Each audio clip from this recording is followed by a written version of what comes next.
Hola, ¿qué tal? Estamos con Mara Pérez Reynoso, primer funcionaria trans del gobierno y del gobierno nacional.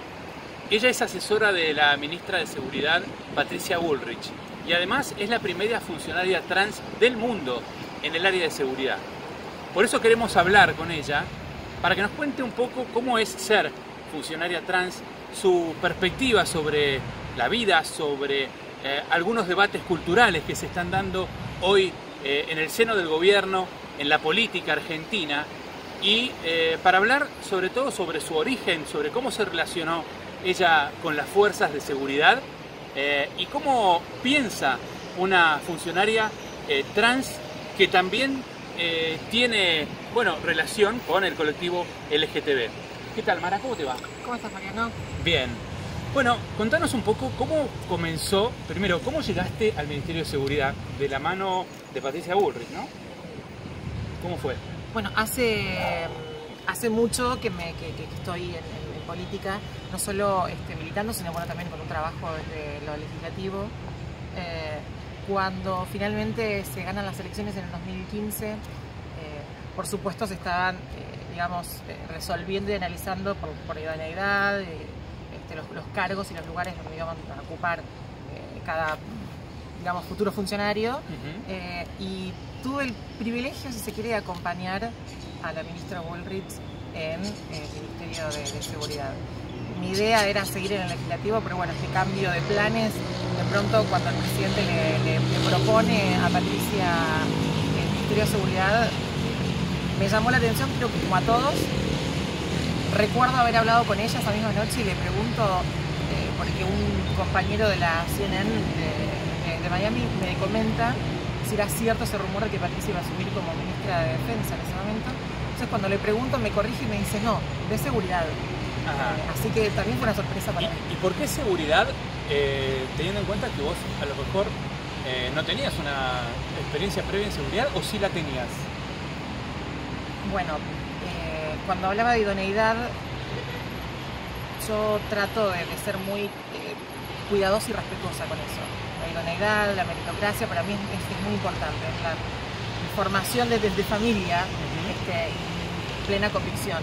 Así que cuando asumí, lo que hice fue juntarme con los directores de las fuerzas y que me nombren ad hoc a 2 o 3 asesores, que son miembros con carrera policial en las fuerzas, para que me asesoren precisamente en las cuestiones de la fuerza propiamente dicha. Yo no tengo formación policial, vengo del Poder Legislativo, entonces era natural que hay ciertas cosas que desconozca.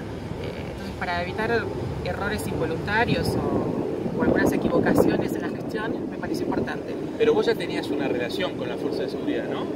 Desde tu infancia. Bueno, eso es lo que siempre planteo y cuento cuando hay sectores que tratan de llevarme para su pensamiento, o me cuestionan a veces por qué no pienso como ellos respecto a los uniformados o las fuerzas policiales y de seguridad. Mi experiencia personal con las fuerzas fue, si se quiere, muy, muy linda.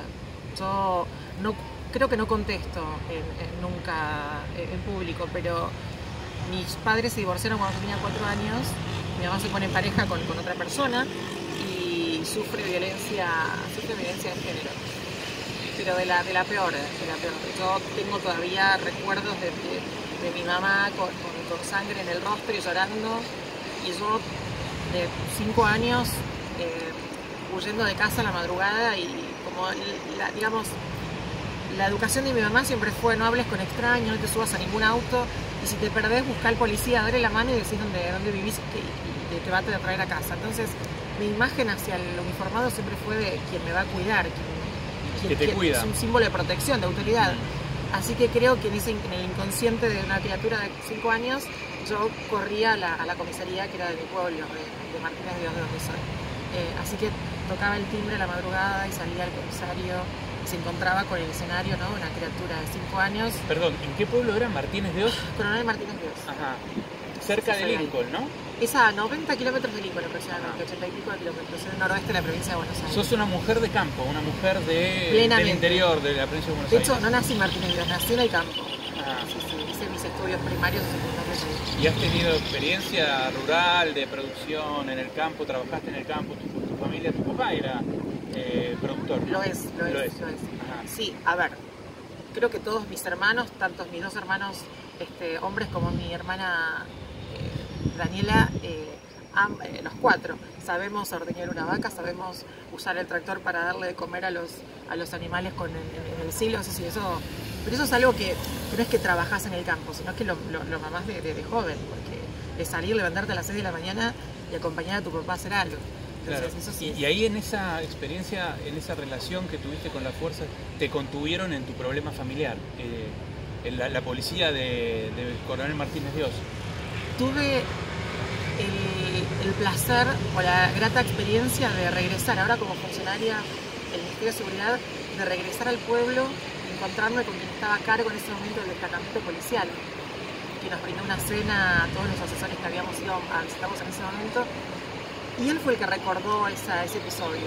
Entonces nos contaba, con lágrimas en los ojos y con pulgidos, obvio todos nosotros también, desde su lado, en su perspectiva, cómo vivían eso. Entonces decía, nosotros no estábamos preparados para contener una criatura. Tampoco estábamos preparados para resolver temas de violencia doméstica o de violencia de género. Entonces lo que hacían, como se daban semanalmente estos episodios, habían comprado caramelos para esperarme. Entonces cada vez que yo iba me daban caramelos, charlaban. Y recuerdo que las primeras veces que me pasó me enseñaban las armas. Y me enseñaban a cómo se montaban, cómo se descargaban, cómo se desarmaban para limpiar. Una criatura de 5 años, pero era el método que ellos... 5 años y te enseñaron que ellos armar y desarmar armas y a limpiarlas, como hace la policía claro. o cualquier fuerza de seguridad o de defensa en una tarea cotidiana. A poner esposas, cómo funcionaban, cómo se abrían. Me recorrían a llevar los calabozos que eran horribles en ese momento, pero bueno, era lo que a mí me llamaba la atención y hacía que me olvide un poco de la imagen de mi mamá llorando, de la violencia en casa. Así que yo creo que esa, si se quiere, fue la primera experiencia real, de verdad que tuve con la policía. Y a partir de ahí es como que tu vida se relacionó con la Fuerza de Seguridad. ¿Hoy qué función cumplís en el Ministerio en relación con la Fuerza de Seguridad? Bueno, hoy formalmente asesoro al Ministerio de Seguridad, la ministro, en todos los temas atenientes a las cuestiones de discriminación.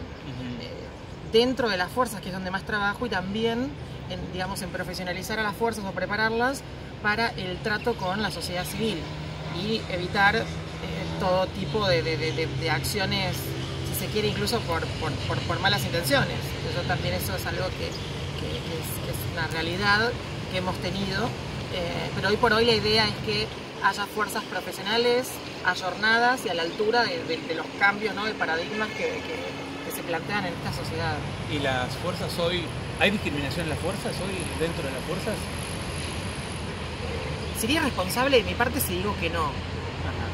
Yo creo que aún hay algunas cuestiones para trabajar, pero uno de los hechos de mi gestión que me enorgullecen es que hemos reducido en casi un 100% las denuncias por parte de los civiles de abuso policial, de discriminación o de maltrato por parte de las fuerzas federales, puntualmente para con el colectivo LGBT. Históricamente, digamos, las personas trans, más que nada, han tenido una mala experiencia con los uniformados. En la peor época de nuestro país, en la época más oscura, se los perseguía, han perdido la vida incluso por eso. Sí, claro. Entonces también que el presidente haya confirmado a una funcionaria trans en seguridad y que la ministra haya propuesto a una mujer trans para hacerse cargo de esas temáticas precisamente en el ámbito de la seguridad, yo creo que fue una reivindicación histórica para nuestro sector. ¿Y vos como mujer trans te sentiste discriminada en lo profesional, en lo personal, en lo sexual? ¿Hoy cómo te sentís? ¿Por parte de quién? Por parte de la sociedad y en general y por parte del gobierno, ¿no? O dentro del gobierno. A mí me llamó mucho la atención porque cuando asumí con ciertas dudas respecto a si estaba a la altura o no y si iba a ser bien recibida por las fuerzas. Y la ministra de esto es muy concreta, muy concreta. Me dijo, te voy a encomendar una tarea y debes hacerla. Entonces, si de pronto a las fuerzas le cae mal mi forma de ser, mi personalidad, son fuerzas verticalistas, o sea que si es una decisión de la ministra se debe acatar. Así que ahí me dio como más tranquilidad. Pero me sorprendió esto. No fui resistida por las fuerzas ni tampoco jamás sentí discriminación por parte de ellos. Ahora sí, por los sectores políticos de izquierda, los sectores LGBT, digamos una parte del progresismo. Ajá. Es lo que me llamó la atención porque digo, es incoherente con lo que pregonan. ¿Y por qué? ¿En qué te sentiste discriminada por ellos? No es que me sentí discriminada, sino que abiertamente repudiaron mi nombramiento. Cada acción que hago la repudian sin fundamentos. Eso también es lo bueno, porque si fuese que encuentran un error grosero o sustancial, yo honestamente levanto el teléfono, me junto con ellos para poder aprender o llegar a un consenso, pero no, hacen críticas más bien desde lo ideológico. Ajá. Yo creo que lo que cayó muy mal es que una persona trans forme parte del gobierno o forme parte primero en lo político del PRO y forme parte del gobierno, porque este sector, el discurso que siempre levantaban era que nuestro gobierno era antiderechos, era opresor en un montón de cuestiones relacionadas a las cuestiones más sociales, puntualmente a la cuestión de la diversidad. Entonces, que haya una persona trans en el partido y que asuma un cargo en el gobierno era, digamos, derribarle toda esa estructura falaz que habían montado. Y creo que por otro lado tampoco lo que no se me perdona, y esto sí me hago cargo porque lo he comprobado a lo largo del tiempo, es ser una persona trans y no ser de izquierda, o no pensar igual en un montón de aspectos que tienen más bien monopolizados la izquierda. Yo no comparto, claro. Es natural que no lo comparta. Eso te iba a preguntar porque, digamos, hoy ser trans o pertenecer al colectivo LGTB implica, por ejemplo, tener que avalar sí o sí la legalización del aborto o la ideología de género. ¿Vos qué pensás de esas dos cosas, de esos dos temas, no?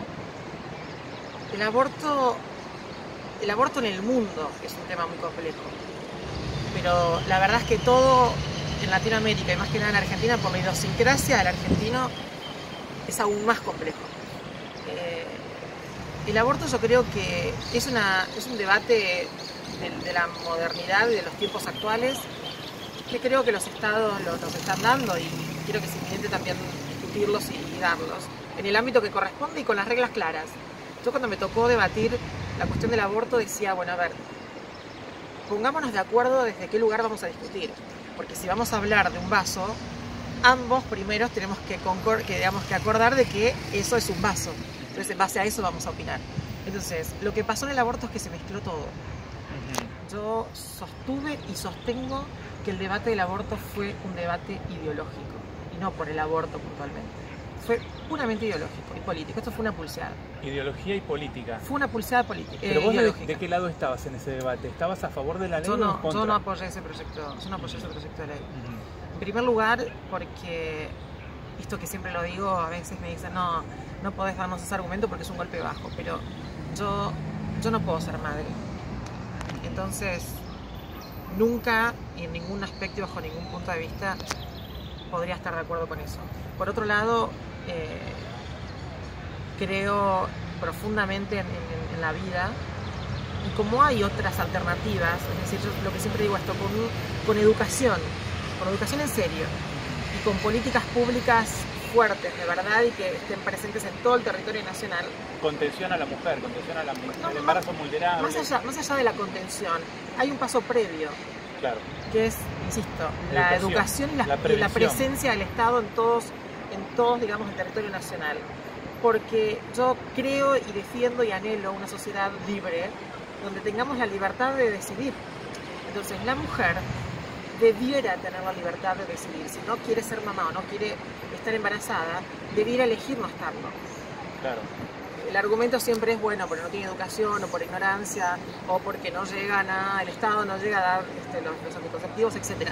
Entonces, eso es que hay que atacar primero. Es decir, elegir implica conocimiento, preparación, educación para que la persona no quede embarazada, pueda no quedar embarazada la mujer. Exactamente. Hay casos, por ejemplo, cuando, digamos, padecen violencia por parte del hombre. Me han llegado casos de mujeres que dicen, no que fue una violación, pero sí que metido presión para no usar profilácticos. Claro. Y bueno, el resultado natural Es un embarazo. es un embarazo. Es un Y embarazo antes- que la mujer no lo deseó. Entonces, ahí es un tema o es un aspecto para discutir. Por el otro lado, que es el argumento que dieron los movimientos de izquierda y las personas u organizaciones que estaban a favor del aborto, es cuando es un hecho de violación. Y ahí no solo está en el artículo 86 del Código Procesal Penal, en el inciso 1 y 2, puntualmente en el 2, sino que también está el fallo FAL, que fue en el creo, si no mal recuerdo, en el 2015, 2014. 2012. En el sur, en 2012. Bueno, por favor. En el sur, con una chiquita de 14, 15 años, abusada sexualmente por su padrastro y queda embarazada. Entonces, el caso FAL lo que hace es interpretar el artículo 2 el artículo 86, inciso 2 del Código Procesal Penal, y fue muy claro. Claro. Entonces, en los casos de abuso sexual, Está el fallo. código lo contempla. Y también en el caso de incapacidad o discapacidad. Que eso también es un debate que pasa más bien por lo, si se quiere, por lo ético, por lo moral, pero el código es claro. Ahora, entonces, vos no estuviste de acuerdo con este proyecto de ley y estarías de acuerdo con algún otro proyecto de ley de legalización del aborto. No, yo no creo que legalizando el aborto se resuelvan las muertes clandestinas, se resuelvan ese aspecto que digo, ¿no? De que la mujer tiene que ser un sujeto de derecho, por supuesto, pero que tenga ella la decisión de elegir ser madre o no. Claro, lo que pasa mucho ahora es que bajo el fallo FAL y los protocolos se están haciendo abortos falseando las causales de violación, de abuso sexual, de riesgo de salud física y mental. ¿Eso qué te parece, digamos, qué opinión tenés de eso? En el campo diríamos, en el pueblo diríamos, echa la ley, echa la trampa. Y en eso los argentinos somos, es la viveza criolla. Claro. Somos muy inteligentes a la hora de buscarle recovecos y artilugios al derecho para poder hacer lo que queremos o lo que nos conviene. ¿Crees eso, que tendría que haber más control en ese sentido? Yo pondría más ojo en la Cámara de Representantes del Congreso. Ajá. En la discusión de las leyes a veces hay personas que nos dicen, ustedes bueno, yo no soy diputada, pero ustedes los políticos siempre discutiendo una coma o una palabra, un sinónimo.